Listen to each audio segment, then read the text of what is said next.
our overhead shots today are from the Goodyear blimp, Stars and Stripes. At the controls is Captain Dick Esch from Sunrise, Florida. There she is, and here every year for the 500.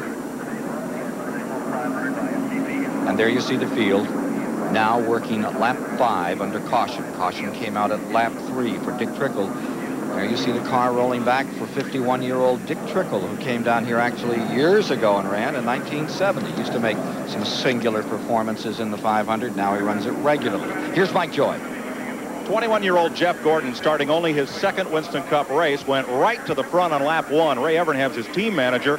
How are you going to keep this kid in check for 200 laps? I think he'll keep himself in check. He just wanted to see how strong the car was and if he could lead. So now he's led his first Winston Cup lap in official competition. So we're just gonna, we really need to finish this race, and we're just gonna let it play out as it comes along. The car feels real good right now, and we'll let him go as he feels comfortable. Well, there's a reminder for him. If he gets going too fast when he comes into this pit, there's a sign to help him find it. Ray will just drop the hammer on him. That looks like something Joe Gibbs might have left around. There's Joe Gibbs' car right up in front. 3-time winner of the Super Bowl. 1 to go, and they come by this time. Light is off on the pace car. Earnhardt will be in second. Jeff Bodine deployed in third. Gordon is fourth. Got a hot dog wrapper on there. Something looks like contains nutrients. I'm not sure what they are. Looks like some kind of wrapper blew up on our camera. It's up on the roof cam.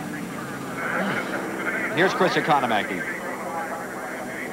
Well, looking at what's happening here, I think the Rookie of the Year contest is already heavily weighted in favor of Jeff Gordon. Only 2 other rookies are challenging, Kenny Wallace and Bobby Labonte. But the way Gordon has gone, winning on Thursday and now leading this lap, it looks like one award he's almost assured of.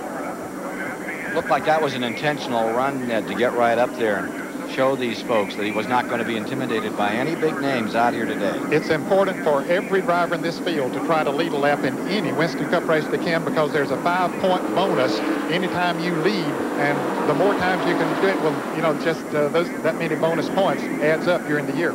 No rookie has ever led the opening lap of the Daytona 500 until this young man did it today.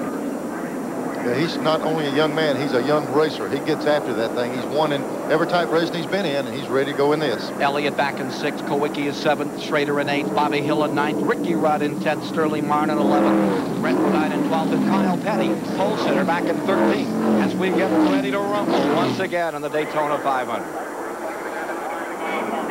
Elbow Langley takes the pace car to pit road, going green at lap number 7. Green flag is in here. At 7, they're back under green. That's the first time we've seen them single file since the race started, because it was mandatory, but they won't stay that way long. Wonder who figured it out, who was the other one when they came in by the start-finish line, because there were a lot of two-abreast racing coming back there to get the yellow flag. There's the car down inside now. Looks like Bobby Hill slipped out of the draft. The Donnelly car with a brand new sponsor. And here's Earnhardt. He has a run going on Dale Jarrett going into turn 3, and Jeff Bodine pushing him right along. Jeff Gordon right behind him. Jarrett back to 4th. Bernie Urban coming up on the inside. Urban going for 5th in the yellow number 4. Identify these cars by color some. You know, a lot of you regular race fans know them well. We'd like to welcome a lot of new folks. One of the most exciting sports in the world. And it's pink, the Daytona 500. There's a chance we'll see a lot of that type of passing today. It takes 2 or 3 guys ganging up on another one. There was Jarrett leading in the green car, and all of a sudden the black car of Earnhardt and the red one, they got together, they slung right on by him. Davey Allison's race cam tucked right in behind Brent Bodine. There's Davey. You see Kyle Petty directly in front of him. Davey's trying to get a sniff off of that Kyle's car so he can pull on in. Picks up 14th position. Goes after Schrader. There you see Kyle up there. Ricky Rudd on the outside. Kyle pulls back in line. STP Race Cam giving us these exciting pictures. You're watching it live. A 191-mile-an-hour draft down through the tri-oval. Now with Rick Wilson's camera, the roof camera, looking out over the field.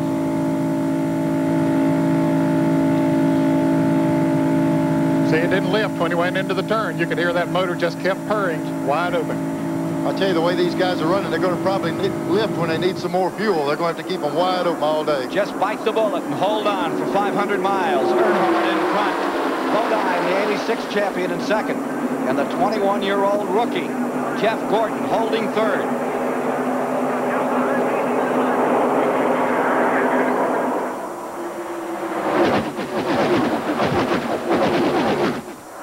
Don't think those cars were fast? Yeah, who said they slowed them down? Looks pretty quick to me. About as fast as a small airplane that landed in the airport in America. I think people lose perspective when we back off with a camera like this and take that big shot. We're running 2.5 miles, and they're getting around it pretty quick. When you zero in, you can really see the speed. 190.5 miles an hour that last lap. That's faster than the qualified. Bodine trying to push forward up in front for the first time in the 35th run into the 500. Jeff Bodine, number 15. Remember 86? Earnhardt had it won. Not to be. Earnhardt came home all the way to within 10 laps. Bodine, the checkers. There's Ernie Irvan. He jumped down the inside. He's going to try it. See if he can get around some of these guys, get to the front. Wheel to wheel with a red number 11 to Bill Elliott. That's Ernie Irvan, 1991 here. Irvan has a Chevrolet buddy of Ken Schrader down on the inside with him, and that'll help him. You need, as Neil mentioned earlier, you need a couple of cars working together to be able to make a pass. It's no different than having a boat and having one engine on it and taking that same boat and putting another motor with it. They're busting open the same amount of air. You just need more power to make it happen. Ernie Irvan on the inside. Number 11, Elliott on the outside. What's unique about this, Irvan can see that opening up there in front of Bill Elliott, but he just can't get there. You just try and say, come on, car, come on, but he can't get that pull up there. Battle for fifth. Now Bobby Hillin has pulled out behind the Chevrolet of Ken Schrader. Ernie Irvan's race cam. Riding that Kodak car as it pulls through the field up in fifth. We got a smoker, and that Jimmy is Hensley getting out of control. The Jimmy Means car socks the wall. Boy, what a tough break this crew has had down here. He lost a car in practice earlier in the week, then got involved in a crash not of his own making in the 125-mile qualifying race. And it looked like the engine might have let go, or at least there was smoke as he went into the turn. And here Jimmy Hensley and Jimmy Means' car out of it again here early in the Daytona 500. Field backing down as they come around to finish lap number 12. Jimmy Hensley taking over for Jimmy Means, who crashed out here on Wednesday. Broke his shoulder blade. He's out for a month. Hensley, last year's Winston Cup Rookie of the Year, giving it his best shot. I believe you're right. Looked like a motor went away on car number 52. And that's the end for the Jimmy Means team and Jimmy Hensley in the 500. Replay coming up shortly. They still have pit road blocked off. There he is going down the first turn. Like Ned said, we see a lot of smoke, but if you look close, you'll see liquid. That liquid got under the right rear tire of that car. There's nothing he could do. The thing just got out from under him. And like Ned said, they've lost 3 cars this week. It's a shame. Take a look at his crew here. Yeah, the crew is looking at the replay of the crash. Too bad.